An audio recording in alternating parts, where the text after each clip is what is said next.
இனி விரிவான செய்திகள். முதலில் உள்நாட்டுச் செய்தி.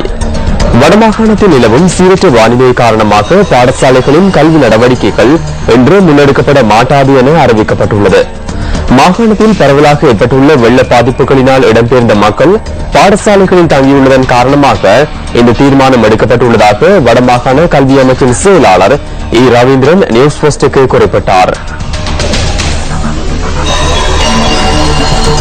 வடமாகாணத்திலே பெய்த மழை காரணமாக பெருமளவான மக்கள் இடமிருந்து பாடசாலைகளில் தங்கியிருப்பதால் வடமாகாணத்திலே உள்ள சகல பாடசாலைகளையும் நாங்கள் மூடுவதற்கு நடவடிக்கை எடுத்திருக்கின்றோம். எங்களுடைய மாணவர்கள் பாடசாலைக்கு செல்ல முடியாத அளவுக்கு வெள்ளம் வீதிகளில் இருப்பதன் காரணமாக இன்றைய தினம் பாடசாலைகளை மூடுவதற்கு நாங்கள் நடவடிக்கை எடுத்திருக்கின்றோம். அந்த வகையிலே வடமாகாணத்தில் உள்ள சகல பாடசாலைகளும் இன்றைய தினம் மூடுவதற்கு நடவடிக்கை எடுக்கப்பட்டது.